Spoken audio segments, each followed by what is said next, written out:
सती के बसेरा लगे हवै डेरा गिरतपुरी बने धाम ना। जी हाँ सती के बसेरा लगे हवै डेरा गिरतपुरी बने धाम ना।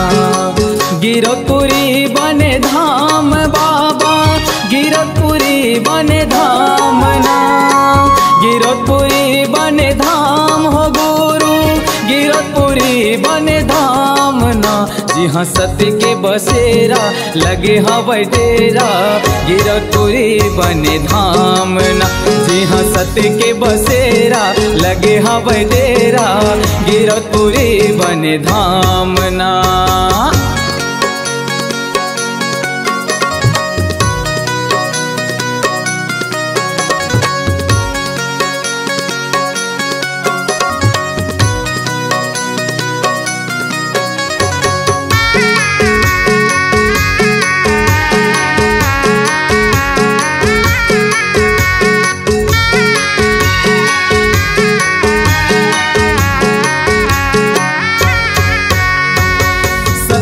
नाम के गंगा बहाथे सत नाम के गंगा बहाथे आथे जिन श्रद्धाले मांगे पा जाथे। आथे जिन श्रद्धाले मांगे पा जाथे। सत नाम के गंगा बहाथे सत नाम के गंगा बहाथे आथे जिन श्रद्धाले मांगे पा जाथे। आथे जिन श्रद्धाले मांगे पा जाथे। जी हाँ सती के बसेरा लगे हवै डेरा गिरतपुरी बने धाम ना। जी हाँ सती के बसेरा लगे हवै डेरा गिरतपुरी बने धाम ना।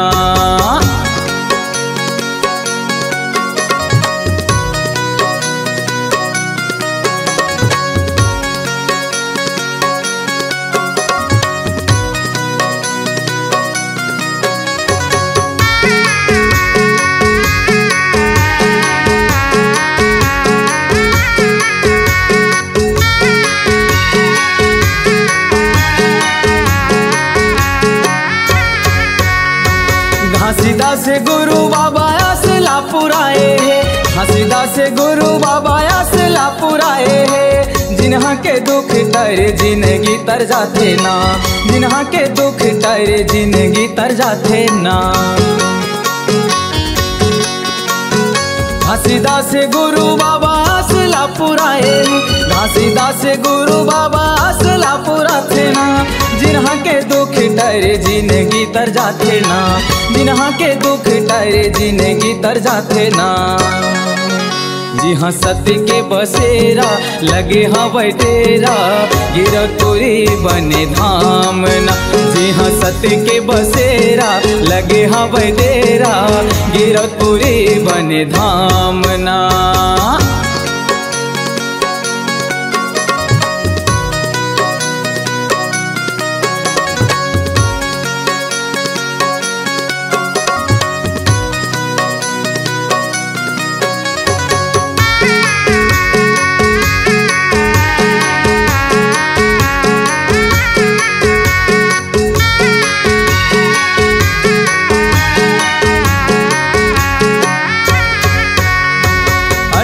दिसंबर सुघर जयंती मनाथे। 18 दिसंबर सुघर जयंती मनाथे। नर नारी बाबा जमो सकला थे। नर नारी गुरु जमो सकला थे।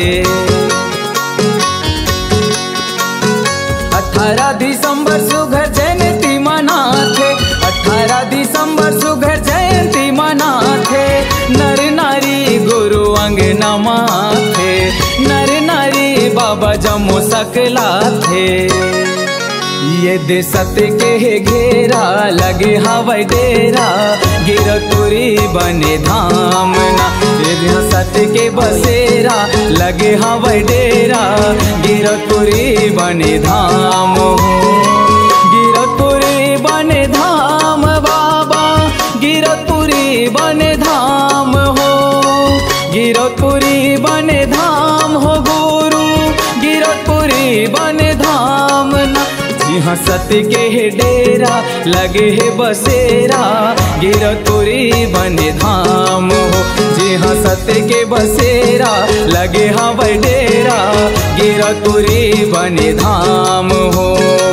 गिरतुरी बने धाम हो बाबा, गिरतुरी बने धाम गुरु, गिरतुरी बने धाम साहेब, गिरतुरी बने धाम।